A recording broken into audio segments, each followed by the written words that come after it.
Hi friends, welcome to taste with Devina. आज आम बनैबा दही सरबत। एथिपाई आमे नबा एठी किछि घोल दही, चीनी, अल्प लूण, किछि कदली, किछि पानी।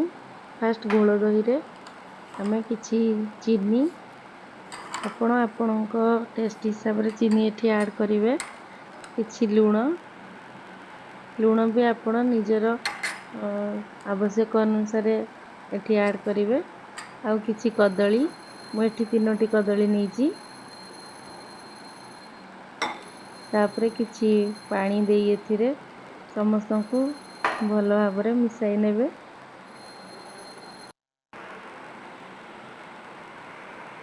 सबु एकाठी मिसाई नेला परे मु एठी आउ टिके अधिका टेस्ट पई किछि लेंबू नेइछि।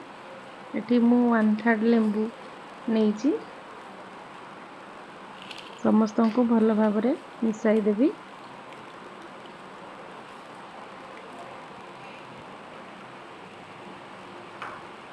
सब किछि मिसाई भलो भाबरे याको आमे घांटी दबा। वर्तमान हमर दही सरबत रेडी हो गला।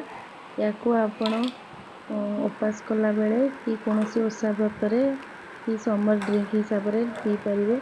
आपण एमती चाहिले भी याको रेगुलर यूज करि परिवे। दही सरबत बहुत भल जिंस, पेट ठंडा रखी थाए और समस्तंकु मध्य या पसंद आस्ताए। छोट पिलारू बड़ मानक पर्यंत समस्ते याको बहुत भल पाए। जदि आपनको ये रेसिपीटी भल लगे ताले लाइक, शेयर एंड सब्सक्राइब करिया पई जम्मा भी भूलिबे नाही। याकू करी आपण घरे निजे भी ट्राए